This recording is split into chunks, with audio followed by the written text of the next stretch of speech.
brief. I started acting when I was in 4th, 5th grade. You know, I really enjoyed it, had a great time.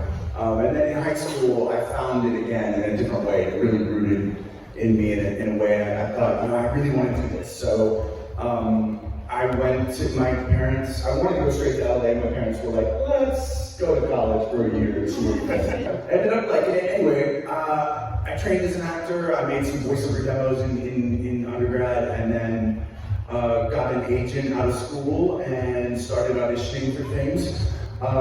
And got an audition for an anime, and yeah, booked a lead role my first gig out, and really? Yeah. What was your first gig? Orphan, Sorcerer Stabber Orphan, long time ago. Young sorcerer guy. It was fun. I had a blast, but that started my anime journey, and yeah, I was doing it ever since. And what school was it that you went to again? I did my undergrad at a school called Texas State, and then I have a grad degree from Yale. That's a really hard, like that acting program is incredibly challenging to get into, like so challenging. And every time we're on a panel, I'm like, what school did you get to again? So amazing. You make me say it. If not, when people ask me, I'm like, yeah, I went to school in New Haven. I don't know. It's so amazing. You should be really proud. I don't know if you guys know this, but you obviously know that he's an amazing actor, but he is a brilliant stage actor. If you ever have the opportunity to see this man on stage, you should. It is ridiculous. So talented. It's disgusting. So, I started acting when I was 9 years old with my local community theater in a small town called Amarillo, Texas. It's in the panhandle of Texas. West Texas, sir. And then I started working professionally when I was 13. And I acted all through high school, and then both with community theater and other stuff. And then after I graduated from high school, my plan was to be go into law. I was going to be a grown-up and get a 401k. I didn't know what that was, but I knew I needed one. And so I was in college, and not at Yale. I was working a couple jobs, and I had an internship at a literary magazine, and I was going to school, and I was broke, because that's your job in college, is to be broke. I was so pathetic, you guys. And a friend of mine who knew me from my hometown was like, hey, there's this place, and they're holding auditions for this stuff. It's a dub for anime. I was like, no, Jimmy, I'm not doing that anymore. I need a 401k. Everybody knows that. And he was like, it pays. I was like, when's the audition? And I auditioned, and that was over 20 years ago. Yeah. The really cool thing about a lot of all of the projects I've been incredibly fortunate to be part of is that a lot of it is it's already done for us, right? So the property, like the film or the images, the sound effects and the other stuff, the script come over, they're translated from Japanese to English, and then amazing writers like Emily Neves, I don't know if you know her or not, but amazing adaptive script writers will take that translation and adapt it into English so that not only the original intent of the material is brought through, but also so that whenever, oh my God, your kanji is crazy. I don't have a, right? Fans left that. That's amazing. Sorry, I don't have it. Oh my God, sparkle squirrel. So I'm very fortunate to have worked with so many amazing directors, producers, engineers that can also adjust things and move things around and wizard stuff. So I don't really have that much of an issue, or I haven't in the past. I don't think that, it's not really something, because of everything that Trina just mentioned, all the support, the artists and creators that are working on localizing it, basically, are so great at what they do. So we go in and just do our thing, and it seamlessly usually, works. The only thing I would say to your question, and I don't think this is something that I definitely don't think about this when I'm in the booth recording, but in different cultures, there are different styles of acting, across all kinds of different cultures. In theater, you learn about kabuki style theater, and the Japanese theater is just unbelievable, but very different from ours here. The theater in the UK is different. So there will be times where, in certain shows like Attack on Titan, where there is such an expectation you want to make sure that you do those scenes justice, and we definitely use the original creators as a template for that. So, but you kind of just seamlessly, we sort of just, part of the adaptation is just what we do that's a tiny bit different, but it's inspired by that performance. So there can be things there, but it's not really something that I really actively think about in the booth.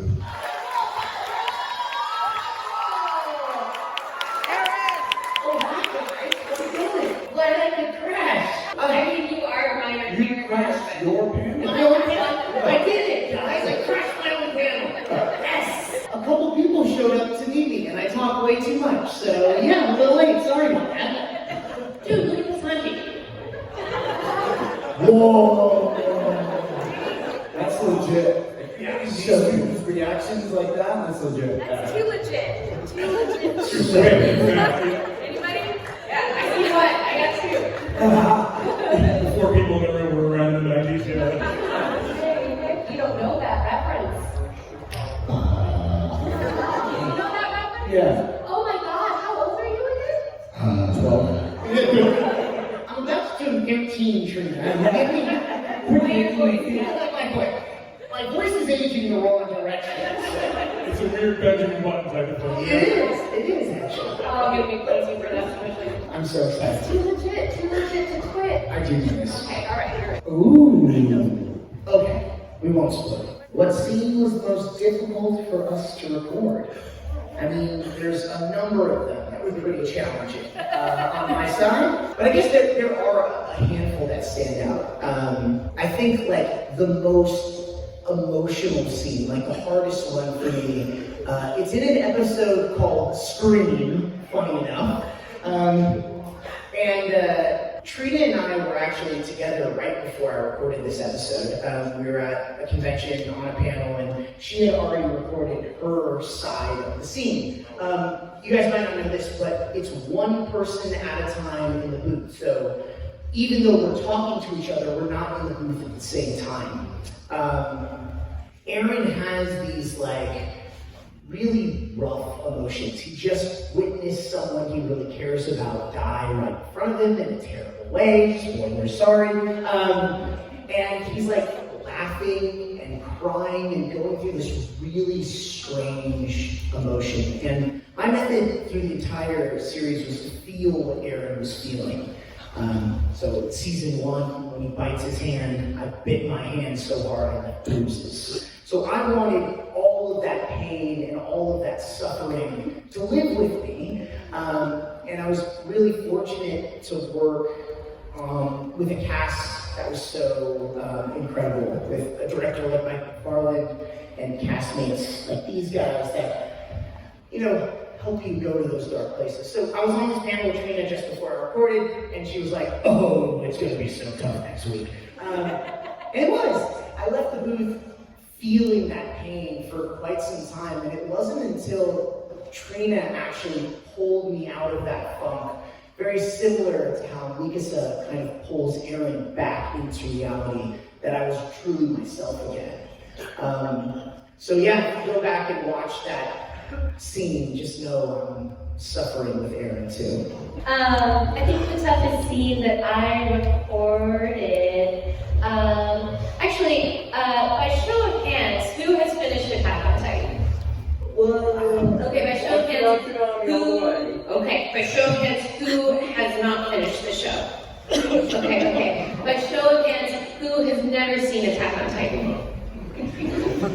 Oh yeah, for you guys, it's like a lighthearted comedy. So if you need a little pick-me-up, just start Attack on Titan. Yeah, it's just like slice of life, like there's a bakery. It's amazing. Yeah, so in order to not spoil anything for those people that have not seen it or have not finished, I would say for me, the most challenging scene that I recorded was the very final scene that I recorded. It's the end of season 2. I won't be specific about it, but Bertolt has been kind of detained. It's confusing enough that it's not a spoiler.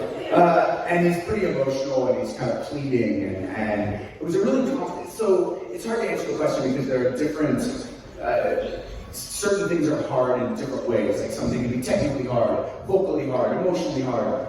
This one was just sort of the struggle of the character in general, of like, you know, here's who he is, here's what he believes, or at least that's what his actions say, but also the humanity of it. And so it was just it's the scene when some of my friends who are actors that don't voice act and don't know anything about it, if I ever want to tell them, hey, this is part of what I do, I show them that scene. I'm proud of that scene, everyone's working it, and so, yeah. It was challenging for the fact that it was so complicated, his worldview, and so yeah, to get into that and live in that was tricky. Thank you for your question, and you look beautiful today. I was just gonna say I love your boots. Oh, thank you. Thank you so much. They sparkle. Oh, you got freaking boots. If I got you a pair of boots, would you wear them? I think Oh, sucker sparkling away. I just blind every audience. Okay, I know people are recording. I've heard you. Do you want to go first? Sure.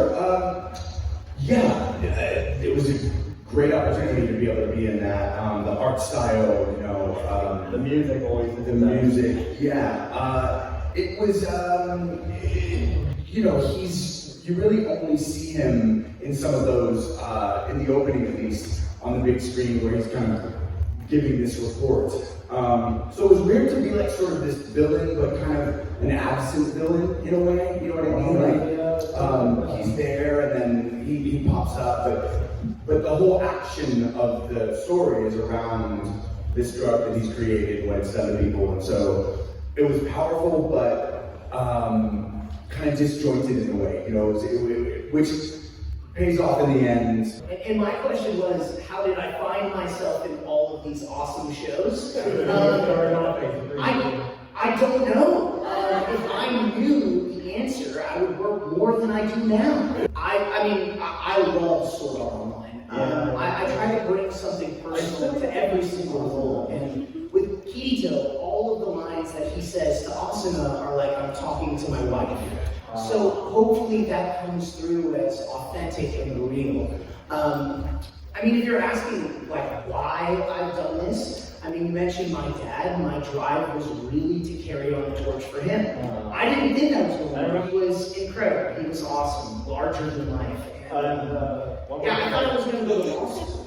And I had the opportunity to... Whoa, what? Yeah, right? That's a great idea. That's a great plan. I went to UCLA. I studied political science and philosophy. I've always grown up around acting and voice acting, but I saw the ups and downs of both parents as actors and thought, I'm never doing that. And here I am. But I studied political science and philosophy, was about to take the LSAT, and then I booked a job and booked another one, and thought, wow, I have the opportunity to kind of lean into this a bit. And when I lost my pops, I really leaned in as hard as I could, and haven't looked back.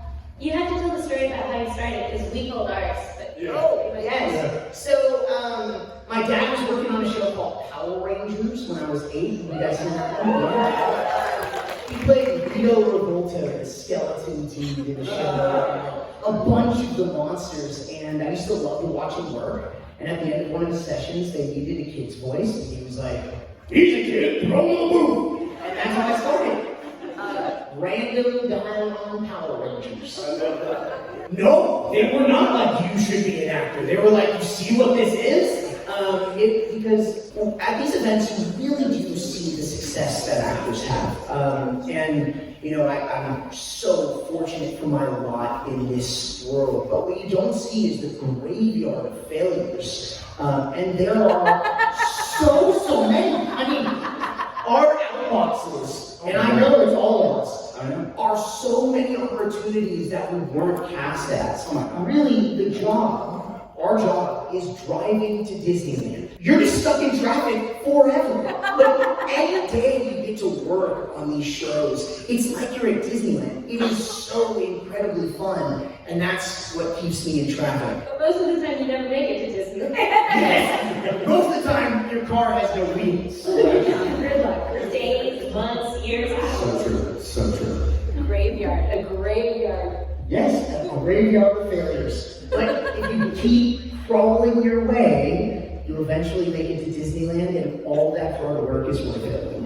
It was really easy for me to keep up in season 4. So what's really awesome about it is an excellent question. What's really awesome and what we were all incredibly fortunate about, and what the whole cast was super fortunate to have, is an amazing leader in our director, Mike McFarland. So what he was able to do is to get all of the information and do tons and tons of research before he even held auditions. Not everybody, did this, but Mike did specifically ask myself and Bryce at the beginning, at the onset of the show, to not read ahead, not look ahead, and not watch anything. And then other actors that he'd worked with, like Jesse James Freely, he told her, like, hey, you can watch ahead. You should read ahead because you're also the narrator. Yeah, luckily for me at least, I completely trusted Mike's vision and completely trusted that I was in good hands because not only had I worked with him before, but also like he creates environments where you can go to really dark places, you can be very vulnerable and know that you're safe in that feeling, even if it's hard to come back from. But yeah, that's how I kept the continuity and the changes in my brain. He was really strategic with details also. There's a particular scene where they're around a table. Aaron holds his hand up like this for some reason. And he's saying some pretty terrible things. And I didn't understand why he was saying these things. And the direction from Mike was, make your words hurt them. And they did. And now I understand why. But at that point, all I knew was, this should hurt.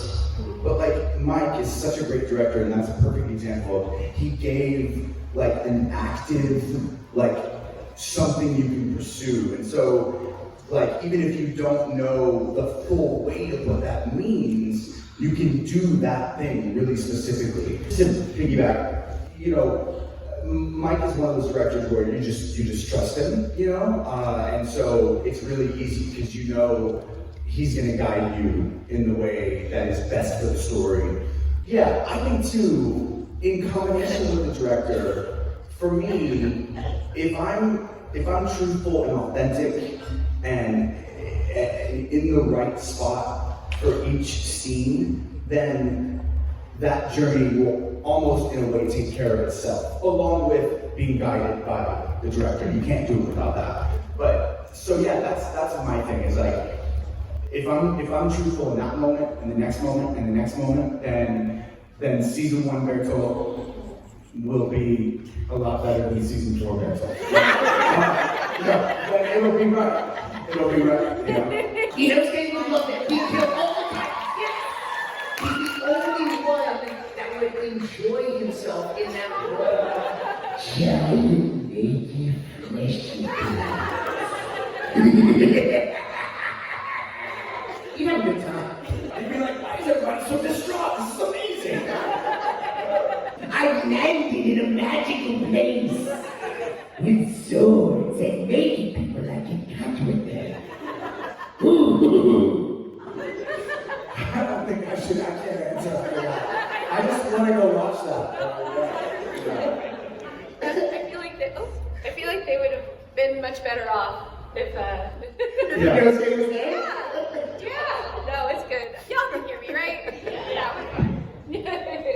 Thank you. Inosuke comes here and microphones break. I'm so here for it. Yeah, That would amazing. be awesome. Oh, there we I go. don't know what my answer was. Do you have an answer? I don't have an answer that's better than Inosuke. I gotta be like frankly, I don't know. Like, if you're like, oh, like who would die in episode 1? Like, I got a laundry list. Don't worry, guys, I'll do extra titans for you. Yeah. I might put Ken Masters from Street Fighter 6 in there. Just so he'd be like, why are these people running away? What the hell's happening? I don't know. That'd be fun. Any crossover like that would be fun. Yeah, the very first time you saw someone cosplaying as one of your characters. I don't remember the first. really remember, but it's a gratitude. It's like I'm just flooded with gratitude and like, oh my God, they care enough about it to try and embody it, which is really, and the creativity of it is always shocking. Yeah. Most of the time, also, we see our first cosplayers before we're announced as the role. So you like go up and you're like, wow, that's really interesting cosplay. What show are you cosplaying from? And you know every detail about the cosplay. And you're like, that looks awesome. I'm gonna watch that one. And then they find out you're the character. They're like, how dare you? It's great. Our apologies to the panel and the audience, but unfortunately I have been sent to... Bryce, your time has gone. I gotta run, guys. Thank you, everybody. I need to make sure I yell at everyone who was waiting in line out there. Do it. Oh, I just have to run back to my line. Yes, they are going to eject me from the convention center if I don't go faster. And I'm very good at talking a lot. You know my microphone. Thanks, everybody. If you could be any character from the show, who would you be? Oh gosh. Rhino. Rhino. For some reasons that I can't say. That's a good one. Yeah. That's a good one. I mean, does Rob really have that hard of a job? You Come know, on. like- Yeah. Let's switch. Let's switch. Tracy, I initially, so when you auditioned for, back then, when you auditioned for the show, you would audition in person. Did you audition in person? Yes. Yeah. So typically, back then, they would ask you to read for 3 different characters. So when I went into audition, I read for the characters that I was like, well, the saying for Armin is a female, so they were also reading female. So I read for Armin, and then I read for Sasha, because in her character description it says loves potatoes, and I freaking love potatoes. Far too much. I can tell you all of the ways that I love potatoes. So I read for Sasha, and then I asked Mike who he would like me to read for as my third, and he said Mika said. I was like, okay, like I'm gonna get that. But I did, and then I really Let's wanted. throw me a bone. But I read for Sasha because I was like, oh, I want to be her. I want to be the food girl. That sounds awesome. So I would want to be. Well, I want to be Sasha. You don't remember? I think I might have not auditioned for this. I don't think you did. Yeah. I think Mike just offered it to me. Honestly, I really do. Thousands of people across the nation auditioned for this. They were like, yeah, I just got it. I think you did too. I think that's true. Because I don't think there was a veritable side. Which is like, you know, awesome, but also I didn't get to read for those other people. Also true. You know? Also true. No. If you could be somebody else, who would you want to be? Levi? No, I don't know. I can't take it control. I don't know. I want to be Levi. Come on. Yeah, nobody else. I think my most emotional line would. I have a most emotional line, but it is a little bit of a spoiler, so instead I will do this line, which is, you want compassion? Move on. You want fair? Oh shit. Time's wasted. Pick a side, Krista. Aaron, or the bitch I'm gonna kill! I really wish I would have asked you when I said that. Can I? Or the bitch I'm gonna kill.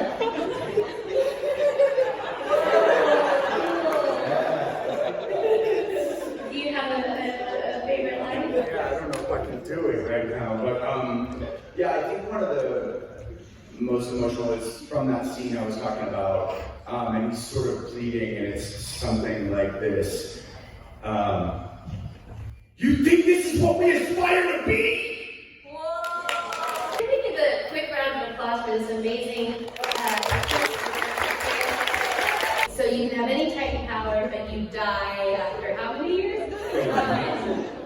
I think I want to be the Armored Titan. Yeah, The Armored Titan is pretty rad. That's my choice too, that's all my choice. The Armored Titan is so cool, but like the Warhammer Titan design, Yeah. sick. Did not get enough screen time. Right. Who would you want? What shifter power would you want? I'd pick the jaw thing, honestly. Oh. That's cool, yeah. I think good mobility and Yeah. you can break anything. Yeah. Right. That's pretty good. That's valid, yeah. That is too legit. All of Attack on Titan Junior High. Hey! Sasha passed gas. I think that is her only funny yuck line. Like, season 1, that's it. The rest of the time. I find Bertolt's non-lines humorous. Like, if you go back and watch it, you'd be like, what the hell is he doing standing in the background over there? Like, you just see him there, and you're like, this is weird. It's funny, you know? There's one was funny to me, that is kind of an iconic moment that I can't really talk about, because I don't want to spoil it. Oh my god, I know exactly what you're talking about though. Yeah. I feel like Bertolt like just perpetually looked like he had like just pooped himself. Like he's constantly standing around like He's a little white guy. yeah, like, oh no. It's like, I hope no one smokes that. Yeah. I'm fine, this happens all the time. I thought it was just a tooth. Oh no. Yeah. He just always was something. I mean, I feel like that happens a lot for us, you know, and it's the power of the stories, the power of getting to be a part of them and the characters that play in those stories. The best thing for me about this is when I come to conventions, I get to hear what people think about any of the stuff that I've been in, or how it's impacted them, what it means to them, what it did for them at a particular time in their life. It's the greatest thing ever, you know. You really I don't think about that kind of stuff on a daily basis. You know what I mean? Even sometimes I leave here and I have to remind myself that, oh yeah, this was great. Like, that was a great thing, you know.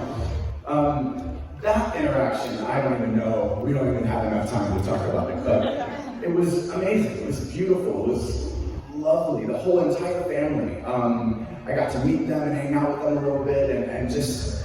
Well, you have to tell, because some people might not know. Yeah, so there's a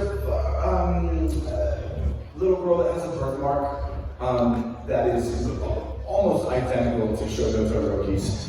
As far it's on a different side, but the shape of it, all of it. It's a rare birthmark. Her mom made a video of her finding in a Target or Walmart a Todoroki plushie, and she says this line about, he has a birthmark like me. And that thing got like 40 million views or something. And so much so that Yuki Kaji, who is the seiyuu for Eren, as well as Shoto, and Horikoshi, the creator of My Hero, made a video about it. The fact that they responded to it just showed you the reach of it. Anyway, so it kind of worked out that they were going to be in Raleigh and I was going to be there, and so that video went viral. I commented on it. I woke up one morning and I had like 325 TikTok notifications, and I was like, okay, this is either really good or really bad. Yeah. I was like, this is scary, and opening the app, and it was everyone tagging me in that video. And so, yeah, I made a video about it, and then it happened, and it was an amazing thing, you know? You almost feel like you're just along for the ride. I'm a part of it in some way, but it's bigger than me, and you know what I mean? But just the fact that she could see herself in a character, and she's not seen the anime, or, you know, the parents, she's 4 years old, you know, they've shown her clips of things, but yeah, it was an amazing moment. I mean, and if you watch the video, you can see that in my body language as well. It's hard for me to even watch it because it was a vulnerable moment, you know, and with 3 cameras, you know what I mean? So it was amazing. It was amazing.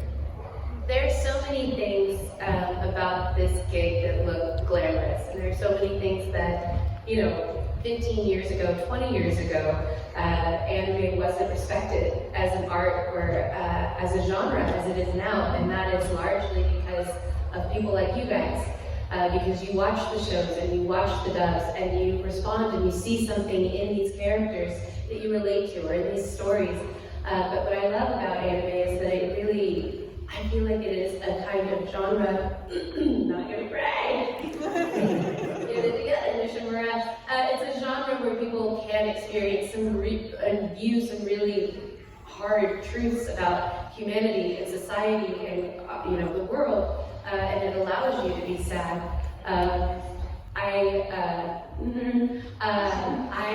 My partner was diagnosed with leukemia in October of 2020, and he's doing well. We did about 5 years of chemo. Thank you. Thank you.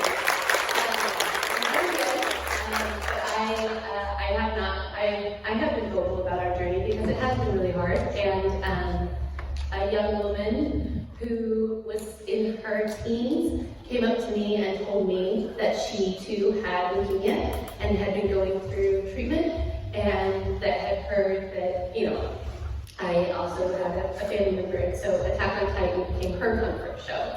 And there is a line that's said by Mikasa and by Aaron, the different variables, but like if you want to live, you have to fight. And it's just such a beautiful show, and we're just so fortunate that we get to share these stories with people, or these characters with kids that they can see themselves in or relate to in some way. And it's a thing that I never thought I would be a part of, and it's something that when I was 19 and auditioned for the first time, I didn't ever know that that would be my life. And I'm so grateful and so honored that you guys are willing to be vulnerable and that you're willing to share your stories with us. And